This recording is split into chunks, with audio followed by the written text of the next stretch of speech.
So hey everyone, today we are going to talk about one of the most important flows inside of any e-commerce email marketing funnel, which is the browse abandonment product flow. A lot of e-commerce brand owners don't even know about this flow, but it is definitely a great flow in terms of generating a lot of revenue for the brand. As you can see, I have attached an actual screenshot from one of my client accounts. As you can see, this flow, when it's implemented properly, it does generate revenue. And the entire strategy about this flow is basically as soon as someone looked at a product and they have abandoned the product itself, this flow fires. I were to give you a real life example is that if you were to go on anyone's website and you look at a particular product such as this product, and right now I haven't added to cart anything or anything like that, I have just looked at a product, that's when this product is supposed to fire. And that's exactly why it is called the browse abandonment flow, because you are browsing products and you're abandoning those browsed products, and that's exactly when this flow fires. And by the end of this video, you will definitely understand every single thing that you need to know about the browse abandonment flow, and you would be able to generate strategy around your brand using this video. So make sure that you watch this video till the end, because it will be a very important one. And if you don't know me who I am, my name is Tushar Parma. I am the founder of milvora.com,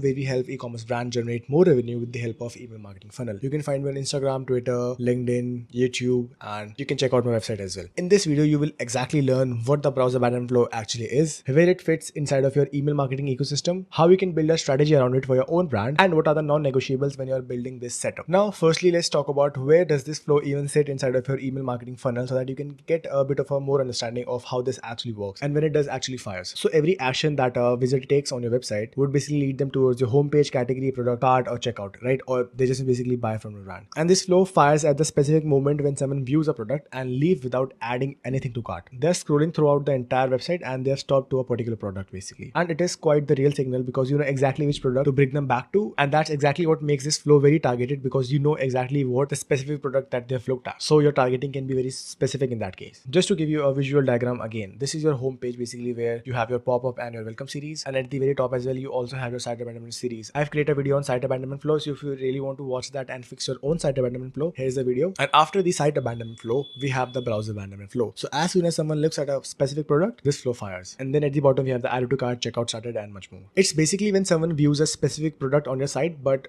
don't add it to cart, right? So this is the exact filter that you need in order to make this browse abandonment flow. And if you're wondering yourself that where can I find this metric inside of my own Klaviyo account, so what you need to do is go to analytics, click on metrics, and here you would see that you can type out, as you can see this cogwheel, when you click on it, you see that this metric is properly triggering, right? So on 28th June, 615 people looked at some sort of products, right? So if you have this flow enabled, you would see this sort of a graph. But if you haven't, then you can check out other videos to basically get the viewed product metric live on your website as well. So actually the visitors have told you that what specific product that they're interested in. You know the product exactly, you know the price point exactly, and you just don't know why they haven't made that purchase yet, why they haven't added to cart that product, or why they haven't basically started to check out with that product. But right here, you need to change something, right? So your job isn't to introduce your brand or to basically win a first impression. They already know about the brand. You know, they are just interested in a particular product, but they didn't move forward. So that's exactly the gap that you need to close out. This gives you a free way of just being direct. Be direct. And when I'm saying direct, don't be aggressive in terms of discounting and stuff like that. Don't start giving out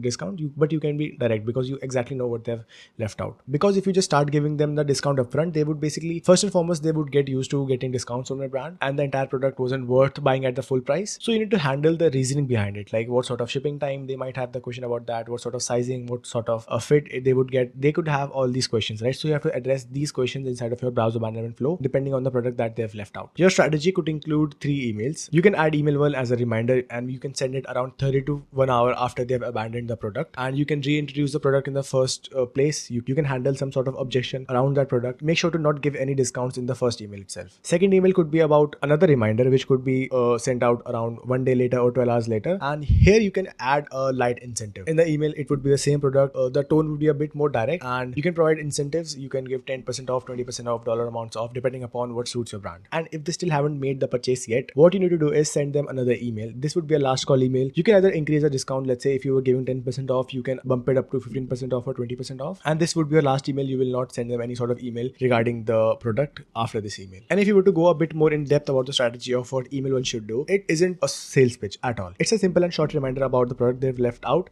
and why they should basically proceed and buy the product. And don't make it confusing by adding a lot of categories and specific items. You just have to use a dynamic block, which is inside of Klaviyo already, because with the help of that direct product block, you would be able to show them that this is the exact product that you have left out. You can handle some most common objections, which is actually stopping them to buy from the brand. You can talk about shipping speed, sizing, material, whether it's the right fit for what they need, and whatever the most common objection that you get, you can address in this first email. email. And you can add social proof as well if you have it, a couple of real reviews tied to the exact product that they've left out basically. And you can also ask them questions about the specific product and what's exactly holding them back so that you can provide them support as well. Now, when it comes to email too, it can be more direct because they've seen the product twice now. You would have the same dynamic blog, the same product, but the copy would move from something to here's what you looked at to something here's why it's really worth getting this product. If you're using an incentive, this is where it enters. You need to keep it tight. You can do a percentage off, you can do a free shipping, you can do $1 off, because it needs to be something that would remove the friction without cheapening the product. That's exactly what you want. Again, you can reinforce the objections handling from email 1. If it's still relevant, keep at it. And make sure to add support in that email as well, because you really want people to be able to ask questions about a specific product. And lastly, we have the email 3. This is your final push before they move on for good, and it would be the same product, same offer from email 2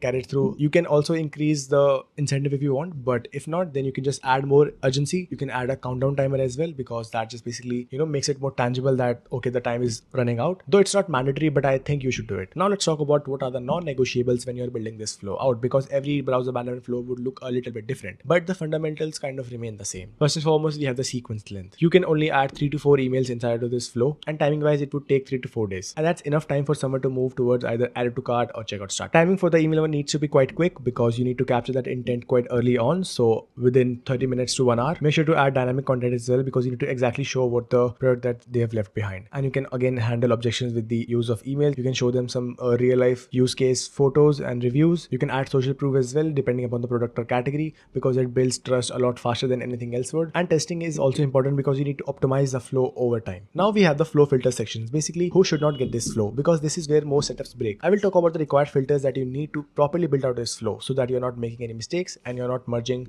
different intent of people. Exclude anyone who has added to cart since this flow began, has started checkout since this flow began, has placed an order since this flow has began, or has placed order in the last 15 days. Because if someone has moved further down the funnel, let's say added to cart or checkout started, then they don't need to receive this flow basically, right? So that's why you need to add these filters so that people who have actually moved on from this flow and they are in, let's say, added to cart or added to checkout started, they shouldn't get this flow. Also, lastly, this is a safety measure, but if you want to basically protect your deliverability, you need to exclude anyone who has bounced all time, has marked your brand as spam all time, and has unsubscribed from your brand. This would make sure that you're protecting your deliverability while being aggressive. Here is a screenshot of an actual Klaviyo account so that you can use and see where do you have to add all these filters. Lastly, we have the re-entry as well, because you need to allow the subscribers to re-enter this flow after a set period of time. I would recommend anywhere between 14 to 30 days, but I usually do 14 days and it's properly good to go, because people might come back and browse the same product again, so you need to again retarget them. That's why you need to add this re-entry criteria. So that was it for the entire video, guys. You can find me on a lot of these platforms, and if you have some sort of question, you can just mail me at tushar@medula.com. Feel free to ask me any questions, and if you want me to create a video on a specific topic, then you can comment them down below as well. Lastly, if you are an e-commerce brand owner yourself and you want me and my team to actually help you build this out, then you can book a call down with me and we'll make sure to help you out and create all the other important flows that your account needs. And if you have found this video useful and it has helped you out, then make sure to give it a like and subscribe for more videos like this,